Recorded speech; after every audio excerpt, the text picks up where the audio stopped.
اور روح القدس کے نام سے آمین۔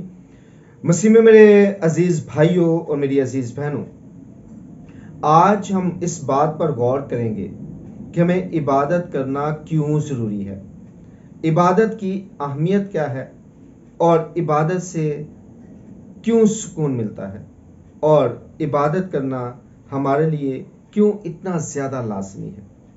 تو میں چاہتا ہوں کہ سب سے پہلے ہم اس بات پر غور کریں کہ خدا نے تخلیق کا کام کیسے کیا، کس طرح سے کیا۔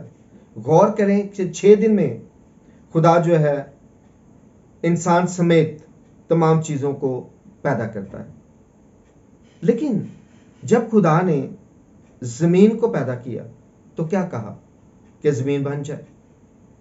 جب خدا نے زمین پر درختوں کو پیدا کیا، نباتات کو بنایا، تو خدا نے کہا کہ نباتات بن جائیں، زمین نباتات بنائے دے۔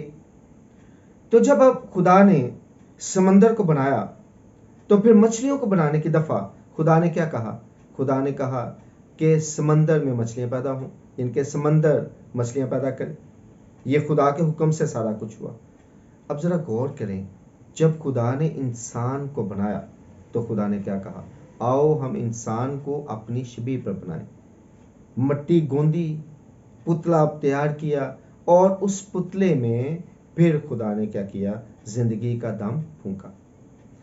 ایک مچھلی جب سمندر میں ہے تو وہ زندہ ہے، جو ہی سمندر سے اس مچھلی کو باہر نکالا جاتا ہے تو وہ مر جاتی ہے۔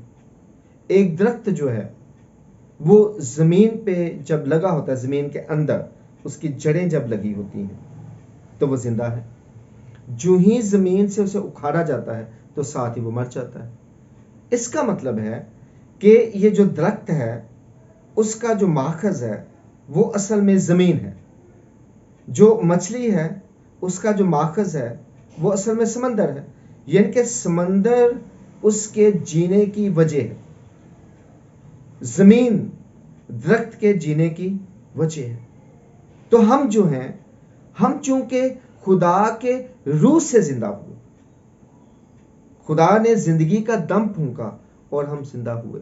اس کا مطلب یہ ہوا کہ ہمارا زندہ رہنا، ہمارے اندر زندگی خدا کے ساتھ جڑنے سے ہے۔ جیسے درخت زمین کے ساتھ جڑا رہتا ہے تو زندہ رہتا ہے، مچھلی پانی کے ساتھ جڑی رہتی ہے تو زندہ رہتی ہے، ایسے ہی انسان اگر خدا کے ساتھ جڑا رہتا ہے تو وہ زندہ رہتا ہے۔ تبھی یسوع مسیح نے یہ کہا ہے، گو وہ مر جائے تو بھی زندہ ہے، اور اگر کوئی زندہ ہے اور مجھ پر ایمان لاتا ہے وہ کبھی مر نہیں سکتا ہے۔ اس کی ریزن کیا ہے؟ کہ موت تو اصل میں خدا سے جدا ہونے کا نام ہے۔ جیسے درخت زمین سے جدا ہو کے مر جاتا ہے، ویسے ہی انسان خدا سے جدا ہو کے مر جاتا ہے۔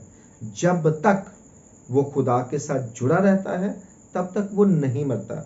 ایسے ہی جب تک زمین کے اندر درخت لگا رہتا ہے اور زمین سے تمام چیزیں اسے ملتی رہتی ہیں، تب تک وہ زندہ رہتا ہے، وہ پھل دیتا ہے، وہ بڑھتا ہے، پھلتا پھولتا ہے۔ لیکن جو ہی زمین یا تو اسے انرجی دینا بند کر دے یا زمین کے ساتھ اس کا تعلق ٹوٹ جائے، دونوں صورتوں میں کیا ہوتا ہے کہ درخت جو ہے وہ سوکھ جاتا ہے، وہ مر جاتا ہے۔ ایسے ہی اگر ہمارا خدا کے ساتھ رابطہ ٹوٹ جاتا ہے، خدا کے ساتھ ہمارا رشتہ نہیں رہتا، ہم عبادت نہیں کرتے، ہم دعا نہیں کرتے، خدا کے ساتھ اپنے تعلق کو استوار نہیں رکھتے، خدا کے ساتھ اپنے تعلق کو قائم نہیں رکھتے، تو پھر ہم مر جاتے ہیں۔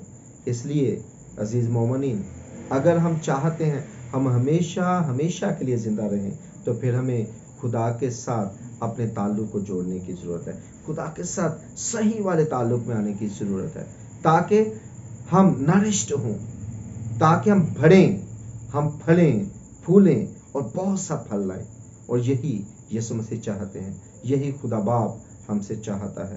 خدا کرے کہ ہم اس بات کو سمجھیں کہ ہمارے لیے عبادت کرنا کیوں ضروری ہے، کیونکہ ہمارا تعلق اس طرح کا ہے، ہم اس سے ہیں، اور جس سے ہیں ہمیں اس کے ساتھ ہمارا تعلق جڑنا بہت زیادہ ضروری ہے۔ اور اگر ہمارا تعلق اس کے ساتھ نہیں رہتا، نہیں جڑتا، قائم نہیں رہتا تو یقینی طور پر ہم مر جاتے ہیں. اور یہی بات حضرت آدم کو خدا باپ نے کہی تھی کہ تم نے جس دن اس پھل کو کھایا تم مرے، کیونکہ تمہارا میرے ساتھ رابطہ ٹوٹ جائے گا. تو خدا کرے کہ کبھی بھی کسی انسان کا خدا کے ساتھ رابطہ نہ ٹوٹے، کیونکہ جو ہی رابطہ ٹوٹے گا تو ہی ہم مریں گے. خدا سب کو ہمیشہ ہمیشہ کے لیے زندہ رہنے کی توفیق عطا فرمائے.